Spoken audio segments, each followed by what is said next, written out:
محرم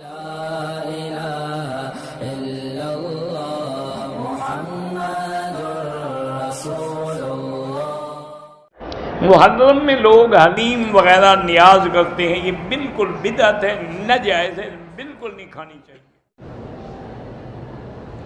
اگر پڑوسی سے 10 محرم یا 12 ربیع الاول کو بریانی آ جائے پھر وہ کون چھوڑتا ہے، لیکن نہیں کھانی چاہیے، ناجائز ہے۔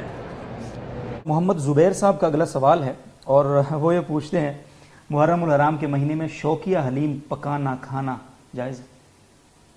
نہیں، جائز نہیں ہے، اس سے بدعت کی تائید ہوتی ہے۔ کوئی بھی ایسا کام کرنا، کیونکہ لوگ اس مہینے میں حلیم پکاتے ہیں، اس کو ایک مذہبی رسم سمجھ کے پکاتے ہیں، تو ظاہر ایک بدعت عمل ہے۔ آپ صلی اللہ علیہ وسلم صحابہ کرام سے اس کا ثبوت نہیں ہے۔ ویسے بھی کھانے پینے کا اسلام میں جو تصور ہے وہ ایسا نہیں ہے جیسا ہمارے معاشرے میں بنا لیا گیا ہے۔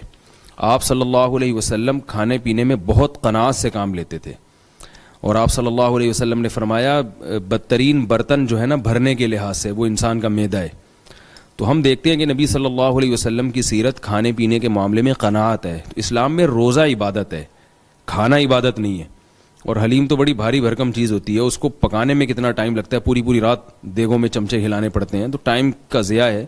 کسی بھی لحاظ سے یہ چیز شریعت کے مزاج سے میچ نہیں کرتی ہے۔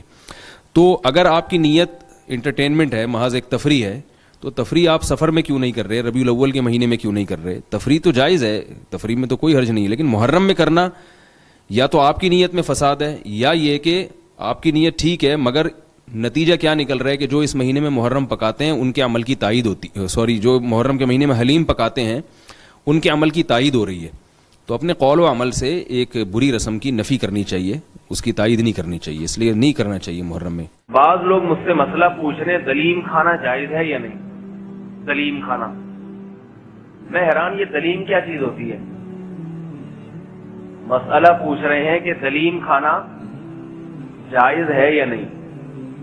میں حیران، یہ دلیم کوئی نئی ڈش آئی ہے؟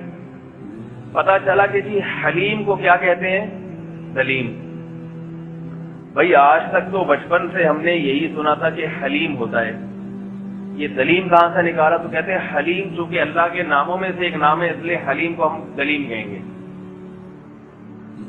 یاد رکھو اس زمانے میں کچھ لوگ ہیں جن کا کام جو فارغ ہیں، صحیح ہے نا، ان کا کام ہے ایس ایم ایس پہ اور واٹس ایپ پہ چیزیں گھمانا، فلاں اللہ کا نام ہے تو فلاں کسی پیغمبر کا نام ہے تو وہ اس کمپنی کا بھی یہی نام ہے۔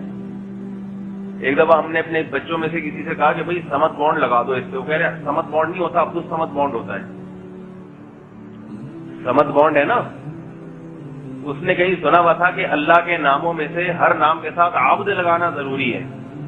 جیسے عبداللہ ہے تو اللہ تھوڑی کہیں گے اس کو، عبداللہ کہیں گے نا انسان کو۔ رحمان ہے تو عبد الرحمان کہیں گے۔ تو سمد بھی اللہ کا نام ہے، اللہ الصمد۔ تو کہنے لگے، بچہ کہنے لگا سمد بانڈ نہیں ہوتا، عبد الصمد بانڈ ہوتا ہے۔ سمجھ رہے ہو بات کو؟ بھائی نہیں سمجھ؟ تو ایک اصول یاد رکھیں کہ کچھ لوگ ہوتے ہیں بالکل فارغ، ان کا کام ہے ایسی ایسی چیزیں نکال کے لوگوں کے سامنے پیش کرنا۔ پہلے کسی کی توجہ جاتی نہیں تھی کہ حلیم بولتے ہوئے اللہ کی طرف، جب آپ نے اس کی اتنی مشہوری کر دی اب آدمی حلیم کھاتے ہوئے ڈرے گا کہیں اللہ کا نام تو نہیں کھا رہا میں، اللہ کا نام تو نہیں پکا رہا میں۔